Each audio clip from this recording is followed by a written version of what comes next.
In Haiti's capital, dozens took to the streets to demand the resignation of Prime Minister Ariel Henry and a reduction in the fuel prices.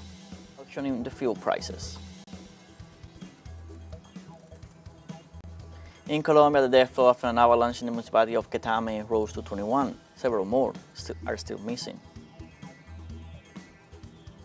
And Russian vessels fire missiles at surface targets during naval exercises in the northwestern part of the Black Sea. This is after the announcement that any ship in Ukrainian port will be declared a military target.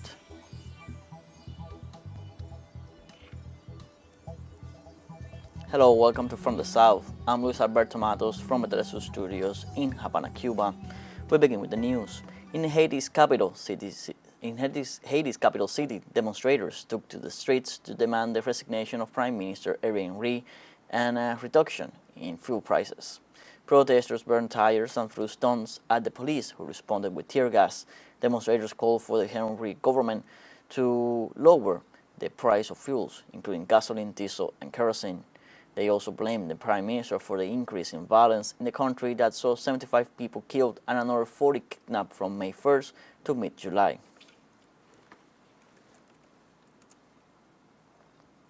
In Colombia, social organizations mobilized in support of the reforms promoted by President Gustavo Petro in the framework of the celebration of the 213th anniversary of the independence. During the day, the second period of the Congress was also installed, which changed its composition with progressive left-wing political members. Likewise, members of social organizations called for a national day of mobilizations to show their support for the government of President Gustavo Petro. In this context, they affirm that the marches have the purpose of evidencing the struggle for the approval of reforms in health, pension, and labor matters. On the occasion of the 213th anniversary of Colombia's independence, President Gustavo Petro traveled to the island of San Andres to commemorate the date. In the context of the recent decision of the Inter-American Court of Justice on the litigation, the President focused his speech on the history of victories that led to Colombia's independence 200 years ago and the history of defeats that in more recent years have caused the loss of territories to the country on several occasions. The head of state highlighted the importance of the relationship with the Caribbean for the development of the events that led to independence and emphasized that the concept of homeland goes beyond the formalities of protocol and monuments.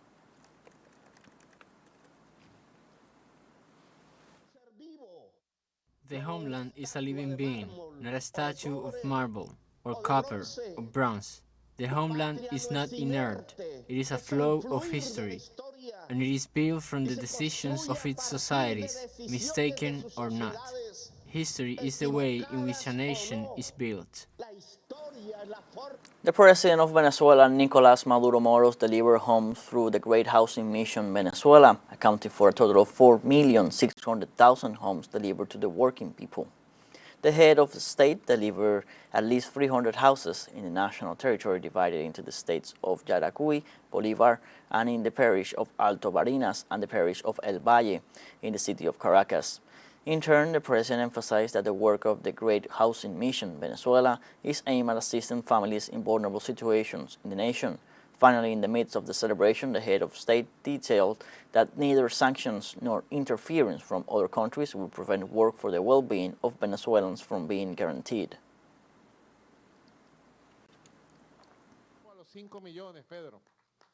We are on our way to 5 million.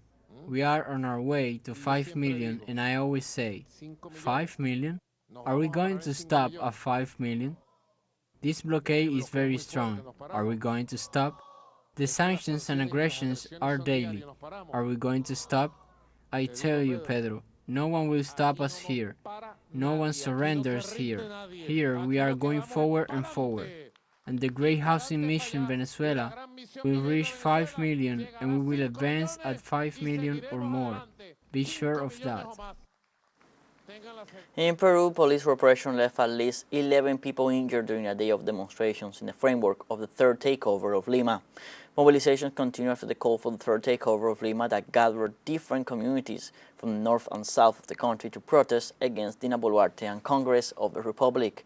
About 3,000 people gathered in the Plazas de Armas of Huancavelica, where members of the national police threw tear gas bombs to repress the demonstrations. For their part, the representatives of indigenous peoples assured they will not stop the mobilization so that the voice of the people is heard. The president of Bolivia, Luis Arce, informed that recent studies have increased the country's lithium reserve from 21 to 23 million tons. The country's Minister of Hydrocarbons and Energy, Franklin Molina, mentioned that 66 wells were drilled for the exploration of these salt flats, which gave positive results for the exploitation. In this context, Luis Arce's administration signed agreements with 2 Chinese and 1 Russian company to install direct extraction plants. Bolivia is part of the lithium triangle in Latin America together with Argentina and Chile, an area that concentrates about 68% of the world's reserves.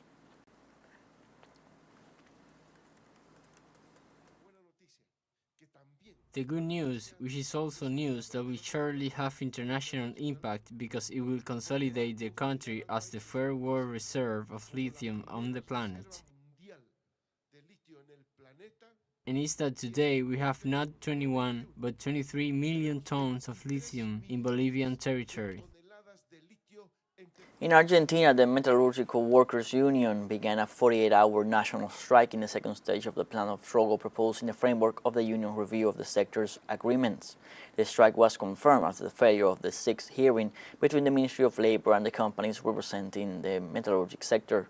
The Workers Union demands a 30% salary increase for the period from July to September, among other benefits. Meanwhile, the Metallurgical Union stated that if the conflict persists, there will be a 72-hour strike next week. Let's now take a short break, but remember you can join us on TikTok at TeleSUR English, where you will find news in different formats, news updates, and much more. Other stories coming up, stay with us.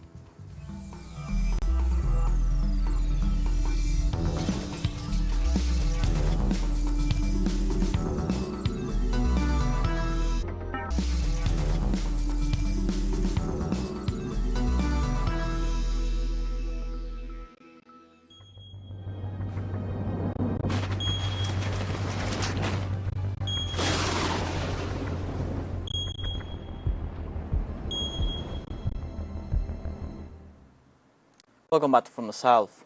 In Colombia, an avalanche in the municipality of Quetame left at least 21 people dead and several more missing. This was confirmed by the governor of the department, Nicolas Garcia. The governor reported that 9 people are still missing and that he is committed and obliged to find them.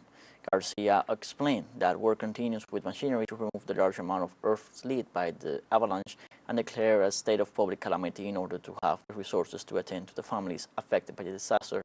The heavy rain generated a sudden rise of the Naranjal stream, which overflowed and swept away more than 20 houses in a small village in the area.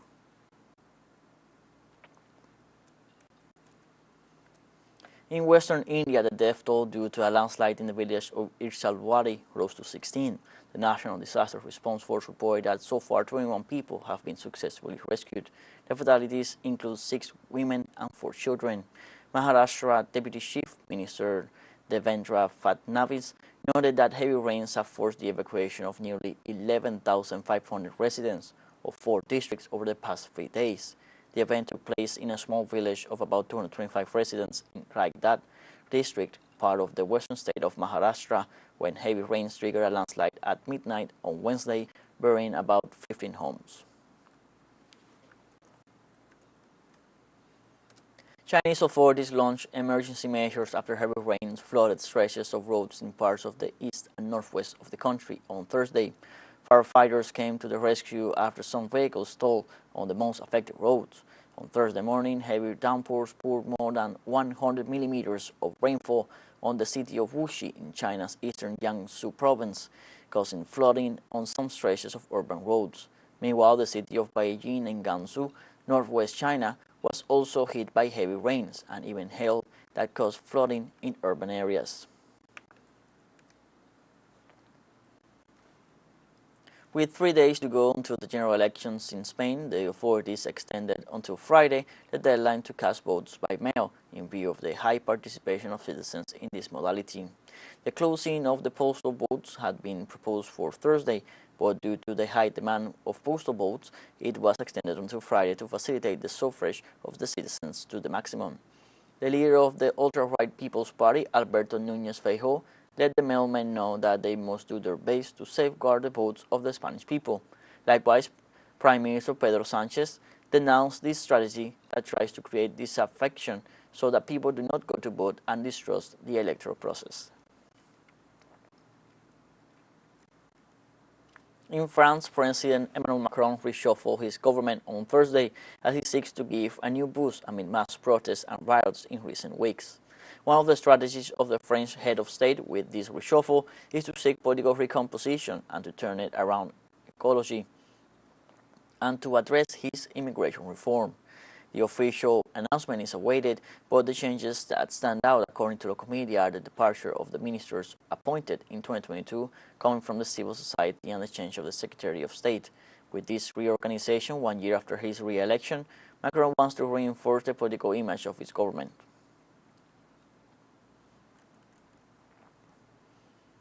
On Thursday, in the United Kingdom, healthcare workers rallied to demand better pay and working conditions in the most recent strike that has hit the public health system. The two-day consultant strike comes against a record patient waiting times due to a huge backlog of pandemic cases and multiple strikes across the economy in 2022. As workers battle the cost of living crisis, the union announced that this third strike by specialist doctors will last until Saturday. The action follows months of disruptions by healthcare workers, which have led to delays in treatment and canceled appointments for hundreds of thousands of patients. In early July, doctors in training staged an unprecedented 5-day strike over pay and staff retention issues. The third strike since April.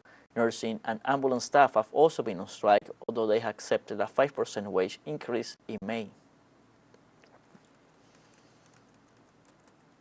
Deterioration of working conditions. I think it's not just about the pay, it's about generally being asked to work harder with obviously the erosion in the pay as well. So that's really enough's enough, I think. Yeah. Listening to us. I suppose it's the problem with having a monopoly employer. You know, there's their rules or no rules. I don't know how I would feel if I had to extend my striking to longer periods, because again, I don't want to harm my patients. That's really goes against everything that I stand for as a doctor. It's just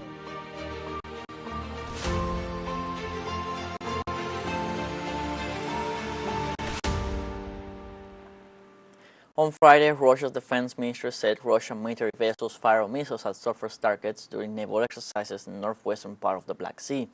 The statement added that the crew of the attack vessel Ivanovets of the Russian Black Sea Fleet fired anti-armor cruise missiles at a target ship.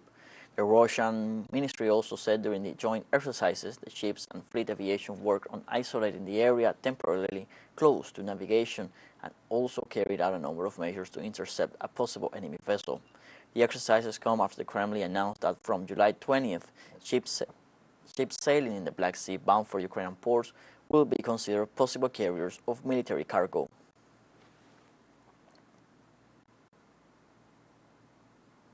Russian President Vladimir Putin announced the start of the construction of the first section of the Arctic LNG-2, a gigantic liquefied natural gas project in the Arctic from which the French company TotalEnergies withdrew in 2022.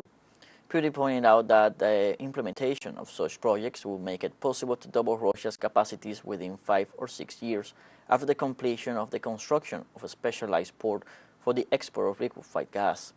The president also predicted that the completion of the second line of the project will influence the traffic on the Northern Sea route, which will increase and will be accompanied by the extension of the fleet of high-class icebreakers destined to sail the Arctic Sea.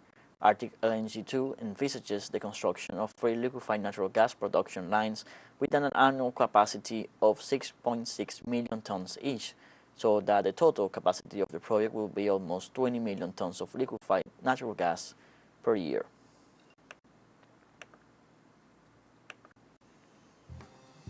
TeleSUR English launches some videos on demand site for you to go and revisit our interviews, top stories, special broadcastings, and more. Just go to the top left corner in our website homepage and click on the video option to access our VOD platform. We will now take a financial break. Don't go away.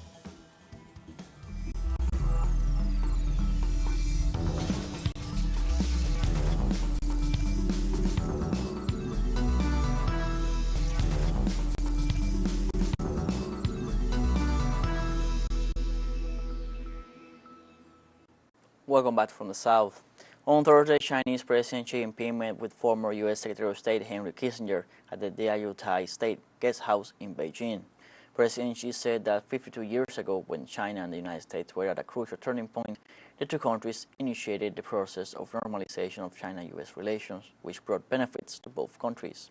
Kissinger thanked President Xi for meeting him at Villa 5 of the Diaoyutai State Guest House, the place where he had met with Chinese leaders during his first visit to China. Kissinger also stressed that the U.S.-China relationship is essential to peace and prosperity of both countries and the world in general.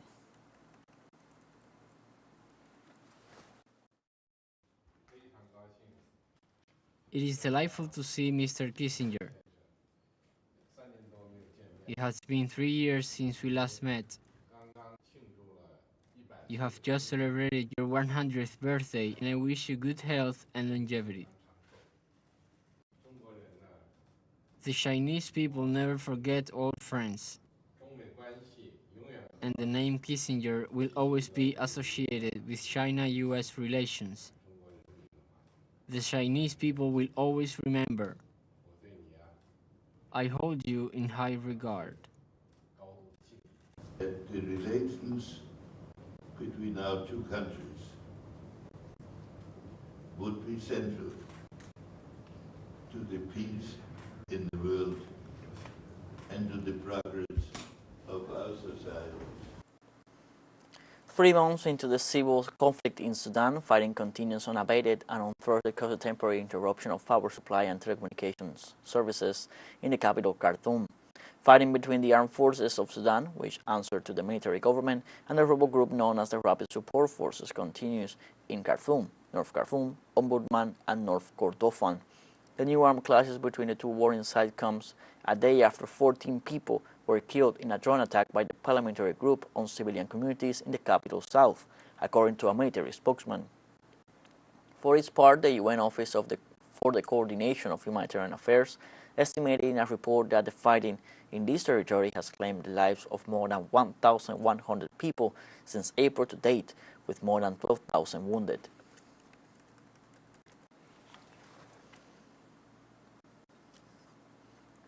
In Kenya, after a day of clashes between the police and protesters, President William Ruto reiterated his warning to the opposition coalition, which called for a 3-day anti-government protest.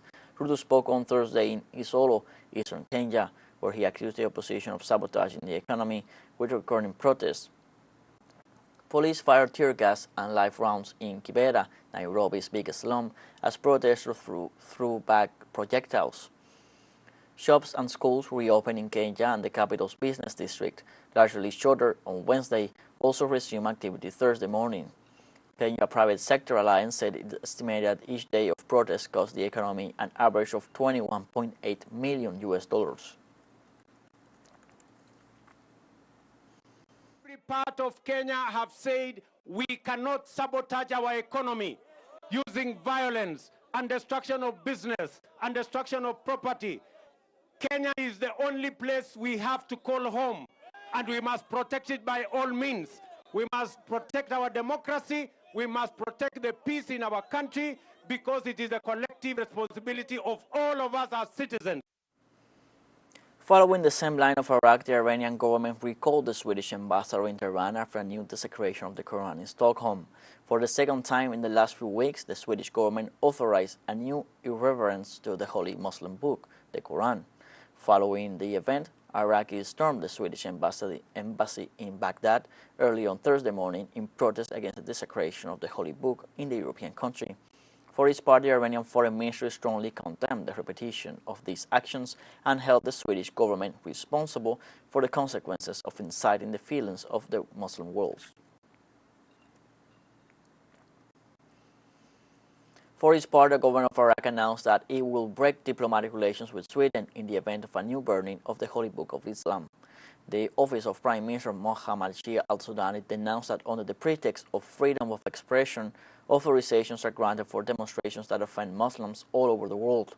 The European nation's response was limited to describing the attack against its embassy in Iraq as unacceptable and announced that it would summon the Iraqi diplomatic representative in Stockholm.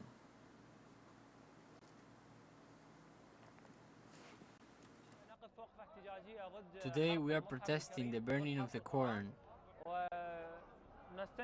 and denouncing the Swedish government's attack on the freedom and beliefs of others. This is definitely a clear attack on the freedoms and beliefs of others. We have come to the end of this news briefing. You can find these and many other stories on our website at TeleSURenglish.net. You can also join us on social media, Facebook, Twitter, Instagram, Telegram, and TikTok. For TeleSUR English, I'm Luis Alberto Matos. Thank you for watching.